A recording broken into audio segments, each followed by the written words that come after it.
All right, welcome back to the garage. Today is a big day because I'm going to be painting my rear end. And no, not like that, like this.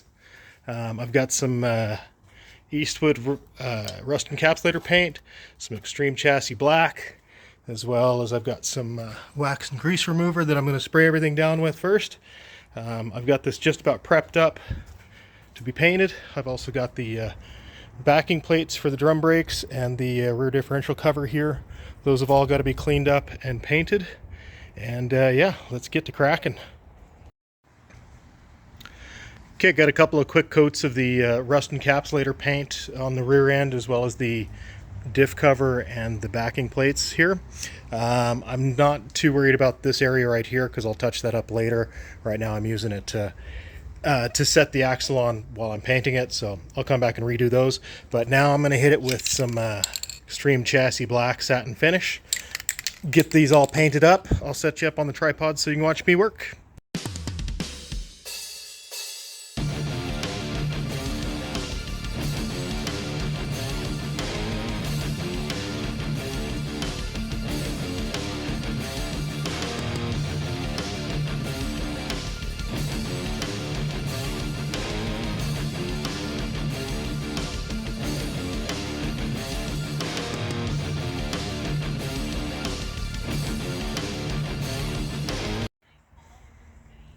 All right, I got 2 coats of chassis black on the rear end here. I didn't do the pinion there. I figure I might do that later. We'll see what happens.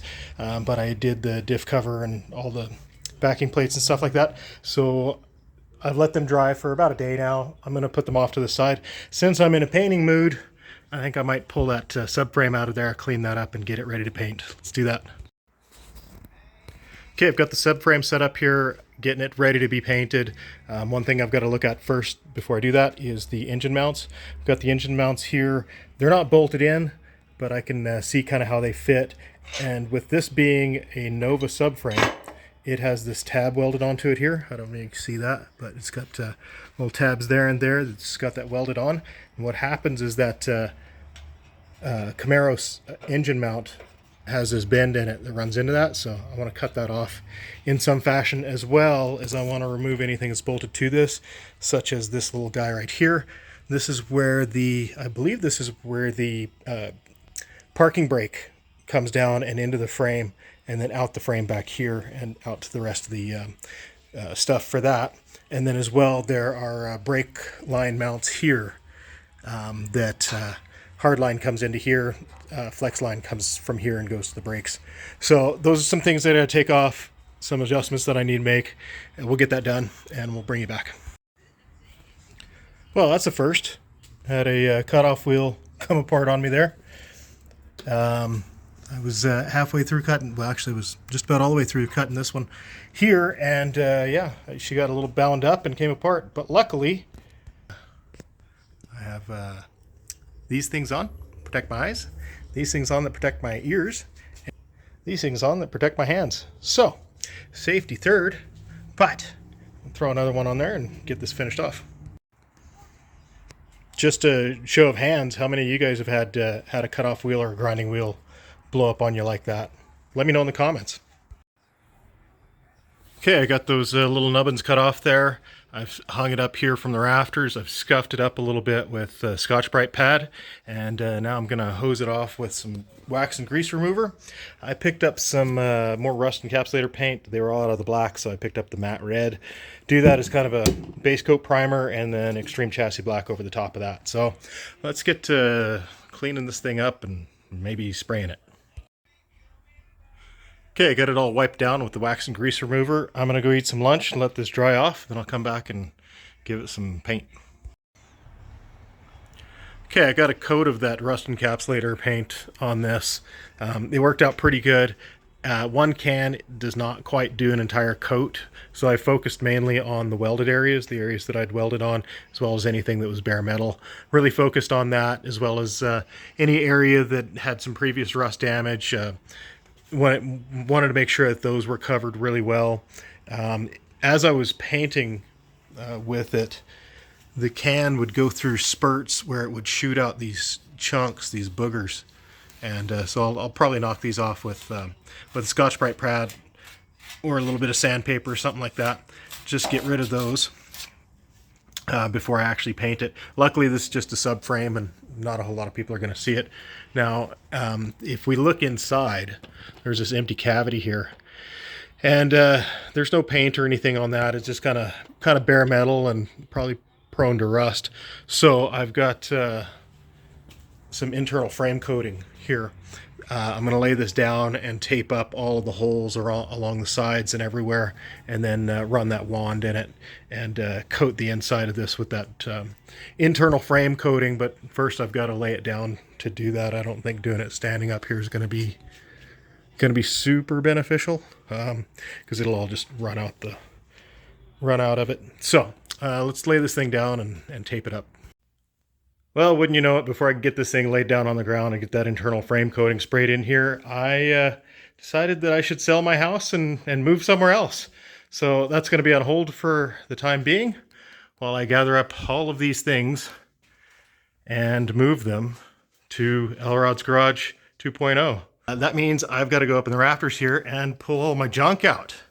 This is going to be super exciting, because here's some stuff that I haven't looked at in probably several years. You know, I've got some random conduit and round stock, heaters and fans and chairs and a bunch of car parts stashed all up in here. So let's get to pulling that stuff out of there and move on with our lives.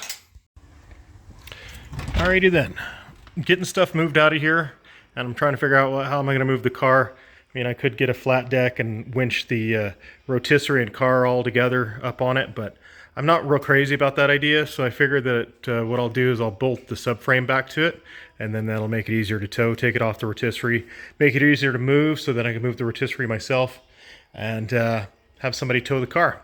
So I'm going to take that rear end that I just painted, and I've been doing a bunch of work here.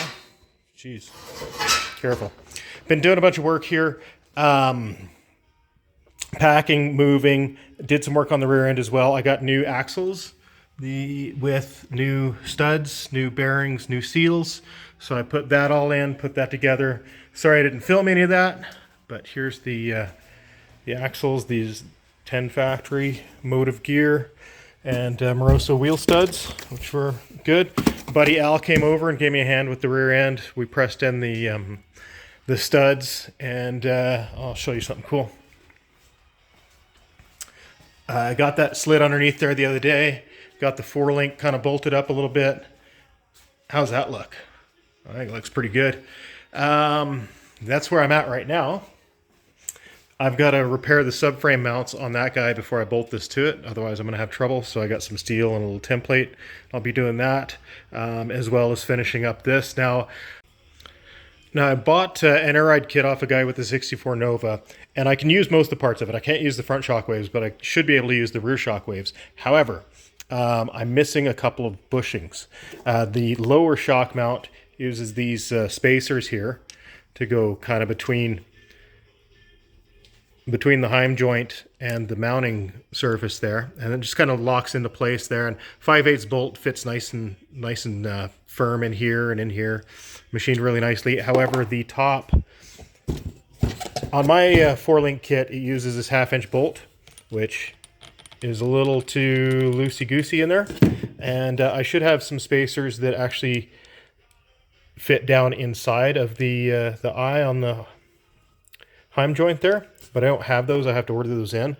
But I figure for transportation purposes, it should be just fine to use these bushings here, which sit there. Yeah, it'll wiggle around a little bit, but honestly, I'm just getting it onto a tow truck and getting it off of a tow truck, and that'll be all the action it's going to see.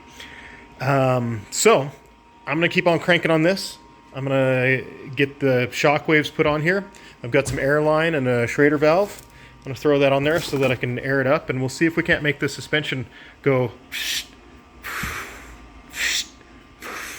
I don't know. We'll see. Here's the driver's side all bolted up. I got the shockwave in here. This is 5/8, fits real nice. It's real good. Up here, you can see whenever I lift the axle, if I can lift the axle here, see how they're slacking that. The axle moves, shock doesn't move. I might see if I can find a bushing for that just real quick here in the next today or tomorrow or something like that, and see if I can't make that work. But for now, I'm gonna go and jump on the other side and get the shockwave in it and see if we can't make it do something. Okay, I got this side here bolted on. We've got airline run, just temporary, you know, Schrader valves just over here. I'm gonna drop this thing down off the rotisserie on the rear end here, put the wheels and tires on it, put it on the roller skate so I can spin it around, and we'll put some air in it and see if it goes up and down. Okay, I threw the air lines on there, got it to air up and air down, but it airs down naturally. I think there's a leak there somewhere. My buddy Al's here. Give me a hand. Say hi, Al. Hey. And got it spun around. Now we're gonna fix the subframe mounts here and there. I've got some 1/8" plate steel. Just gonna cut a rectangle, place it over the hole there, cut out the hole, weld it into place, and then drill it out. I've got a little template here that I made somewhere. Yeah, here we go. From my other subframe, which is near perfect. And then I've got the bushings to do that. So hopefully this won't take too long and we can slap her underneath there. Let's get to it.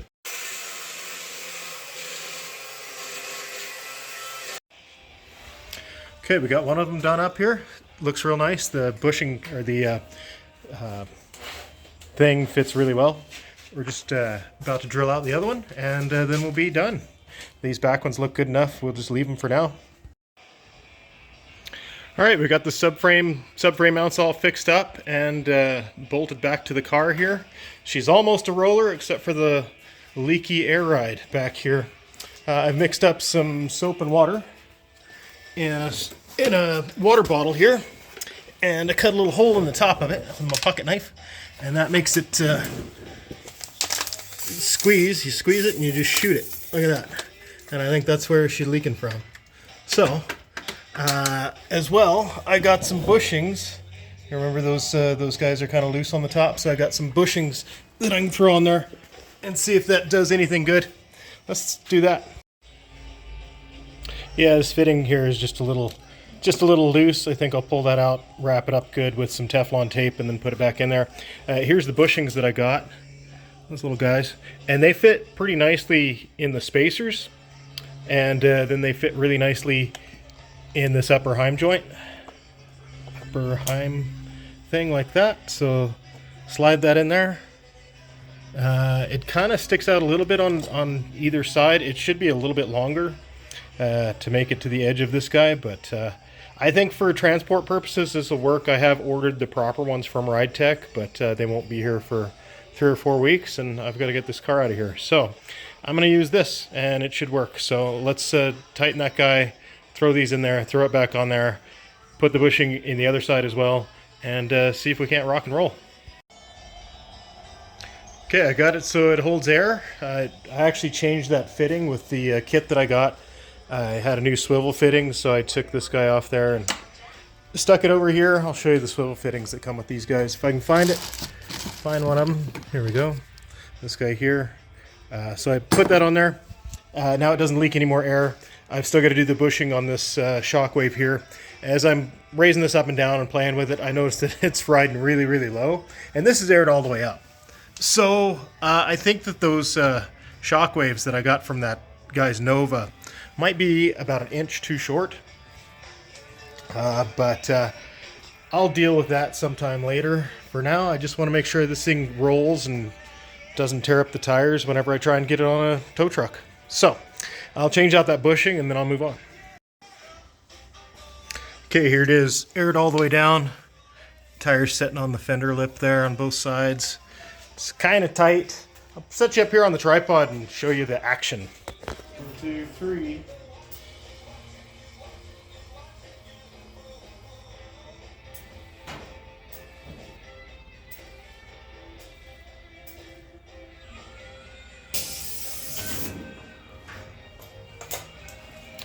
All right, that's at 45 PSI, and that's all the way up. And yeah, really tight. So I'll deal with that.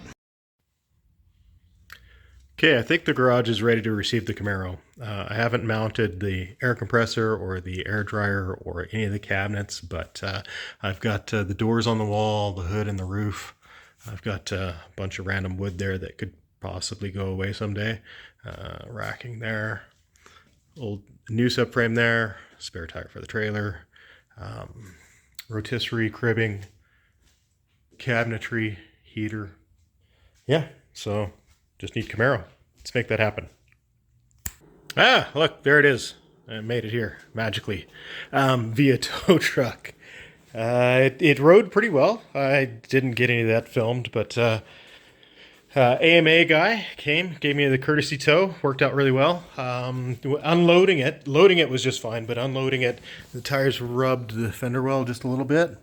And if you see, you can see right here, there's a little bit of bulge where it kind of caught there on that side, and then around on this side, there's a little bit of manglage of that fender lip, but I'll work that out. Rear end's got to come back out of this thing, but first I've got a whole bunch of work to do in here. I'm gonna end this video here. Here's the Camaro, here's where it is, here's the garage, here's where it is. We're gonna keep on keeping on, but until I see you next time, have a good one. Cheers.